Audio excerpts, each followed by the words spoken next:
आप सबको जय मसीह की। इस सुबह के समय हम एक वचन अध्ययन करेंगे जो नीति वचन के पहले अध्याय के 8वें वचन से है।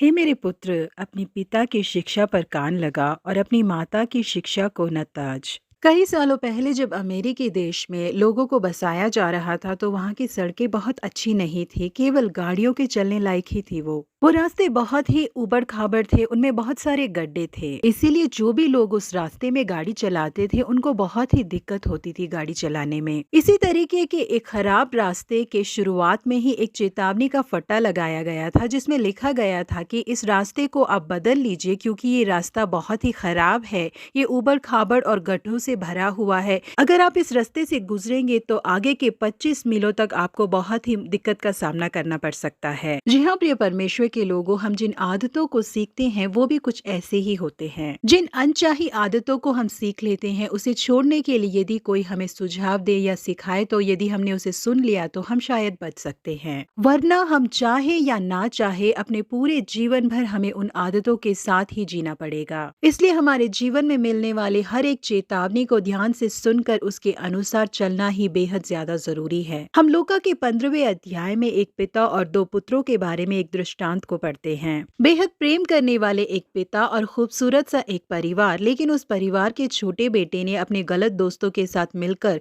कई गलत चीजों को सीख लिया। निश्चय ही उसके पिता ने शुरुआत में ही उसे एक चेतावनी दी होगी, लेकिन उस बेटे ने कुछ भी नहीं सुना। अपनी जायदाद का हिस्सा लेकर वो घर छोड़कर चला गया। उसे लगा कि जिस रास्ते पर वो चल रहा है वो बेहद खुशी से भरा हुआ है, लेकिन उस रास्ते के बीच में ही उसे समझ आया कि वो धोखे से भरा हुआ है। उसे अभी ये बात समझ में आई कि जब हमारे हाथों में पैसे नहीं होते तो हमारे दोस्त भी हमें छोड़कर चले जाते हैं। सुअर चराकर अपने पेट को पालने की हालत में वो आ गया। उसकी बुरी आदतों ने और बुरे दोस्तों की संगति ने उसे इस हालत में लाकर छोड़ दिया कि वो सोचने लगा, सुअर जिस भूसे को खाता है क्या वो मुझे खाने के लिए नहीं मिलेगा। जब उसने अपने जीवन में सब कुछ गंवा दिया, उसे सही समझ तभी मिली। प्रिय लोगों, पवित्र शास्त्र इसीलिए कहता है कि शिक्षा की बातों से हमें परहेज नहीं करना चाहिए। माता पिता हमें जो शिक्षा की बातें कहते हैं हमें उसे अनसुना नहीं करना चाहिए। पवित्र शास्त्र में जो शिक्षा की बातें हैं और पासवान जब प्रचार करते समय पवित्र आत्मा उनके द्वारा हमसे बातें करते हैं वो चेतावनी के फट्टे होते हैं। इसे सुनकर उसके अनुसार हम सही राह पर चलेंगे तो हम कभी भी पछताएंगे नहीं। जी हाँ प्रिय परमेश्वर के लोगों, आज्ञा तो दीपक है और शिक्षा ज्योति और सिखाने वाले की डांट जीवन का मार्ग है।